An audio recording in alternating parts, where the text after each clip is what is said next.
बिस्मिल्लाहिर्रहमानिर्रहीम। अस्सलाम वालेकुम फ्रेंड्स, कैसे हैं आप सब लोग। उम्मीद करती हूँ खैरियत से होंगे। मैं आपकी होस्ट आमना कुकिंग विद आमना.com में आपको वेलकम करती हूँ। आज मैं आपको बहुत ही मज़ेदार और डिफरेंट सी चिकन कढ़ाई की रेसिपी आपके साथ शेयर करूंगी, जो कि बहुत ही मज़ेदार है, बहुत आसानी से और जल्दी बन जाती है। आप मेरी इस रेसिपी को जरूर ट्राई कीजिएगा और कमेंट्स करके बताइएगा कि आपको मेरी ये रेसिपी कैसी लगी। मेरी वीडियोस को लाइक करना ना भूलें, इसको अपने फ्रेंड और फैमिली मेंबर्स के साथ जरूर शेयर करें। अगर अभी तक आपने मेरे चैनल को सब्सक्राइब नहीं किया तो सब्सक्राइब कर लें और साथ लगे बेल आइकॉन को दबा दें, ताकि मेरी आने वाली हर नई लेटेस्ट वीडियो का अपडेट सबसे पहले आपको मिले। ये चलते हैं आज की रेसिपी। बिस्मिल्लाहिर्रहमानिर्रहीम। चिकन कढ़ाई बनाने के लिए मैंने आधा किलो चिकन लिया है। 1 चम्मच हमें गरम मसाला पाउडर चाहिए। 1 चम्मच हमें लहसुन अदरक का पेस्ट चाहिए। 2 अदद बारीक चॉप की हुई टमाटर चाहिए। 3 से 4 हरी मिर्ची बारीक चॉप की हुई। एक वाली हमें दही की चाहिए और 2 अदद हमें प्याज चाहिए। 1 चम्मच हमें लाल मिर्च पाउडर चाहिए। 1 चम्मच नमक, 1 चम्मच हमें काली मिर्च का पाउडर चाहिए और आधा चम्मच हमें हल्दी चाहिए। ये गार्निशिंग के लिए हमें अदरक चाहिए और धनिया चाहिए। चिकन को हम मिक्सिंग बाउल में डालेंगे। तो इसके अंदर हम ये लहसुन अदरक का पेस्ट डाल देंगे और ये नमक और ये काली मिर्च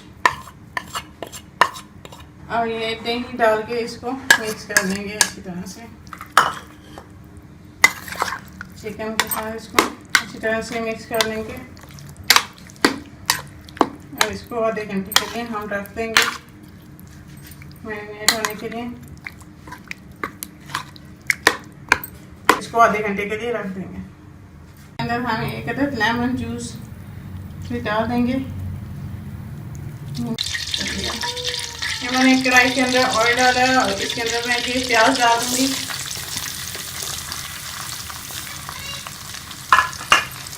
इसको हम ब्राउन कर लेंगे प्याज को। ये हमारे प्याज जो हैं वो ब्राउन हो चुके हैं। अब इसके अंदर हम ये टमाटर डाल देंगे।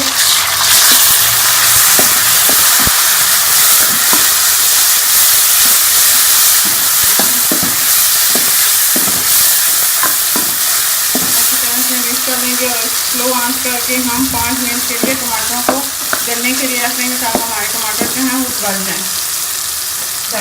5 मिनट हो गया, हमारे टमाटर जो हैं वो अच्छी तरह से गल गए हैं। अब इसके अंदर मैं ये लाल मिर्च पाउडर और हल्दी डालूंगी, तो मिक्स कर लेंगे। इसके साथ ही हम ये सब मिर्चें भी इसके अंदर डाल देंगे अच्छे से भून लेंगे।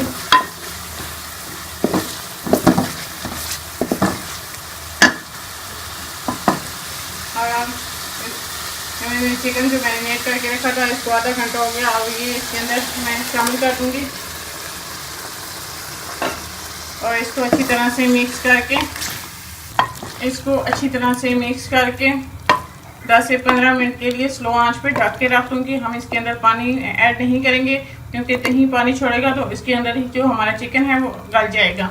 मैं इसको 10 से 15 मिनट के लिए स्लो आंच पे ढक के रख दूंगी। 10 मिनट हो गया, हमारा चिकन जो है वो अच्छी तरह से गल गया है। ये जो दही है मैं इसको अच्छी तरह से भून लूँगी।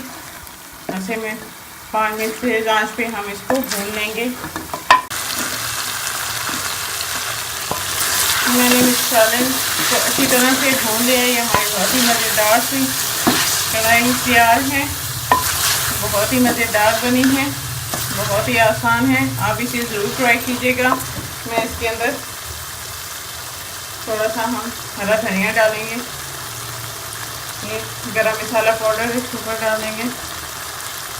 ये हम थोड़ा सा कर इसके अंदर डाल के इसको मिक्स कर देंगे इस तरह से। ये हमारी कढ़ाई तैयार है। मैं चूल्हे को बंद कर दूंगी। हमारी बहुत ही मज़ेदार सी कढ़ाई बनी है, जो कि बहुत ही आसान है और बहुत मज़े की बनी है। आप इसे ज़रूर ट्राई कीजिएगा और कमेंट्स करके बताइएगा कि आपको मेरी ये रेसिपी कैसी लगी। मेरी वीडियोस को लाइक करना ना भूलें, इसको अपने फ्रेंड और फैमिली मेंबर्स के साथ जरूर शेयर करें। अगर अभी तक आपने मेरे चैनल को सब्सक्राइब नहीं किया तो सब्सक्राइब कर लें और साथ लगे बेल आइकॉन को दबा दें, ताकि मेरे आने वाली हर नई लेटेस्ट वीडियो की अपडेट सबसे पहले आपको मिले। इंशाल्लाह फिर किसी नई और आसान सी रेसिपी के साथ आपसे दोबारा मिलेंगे। तब तक के लिए अल्लाह।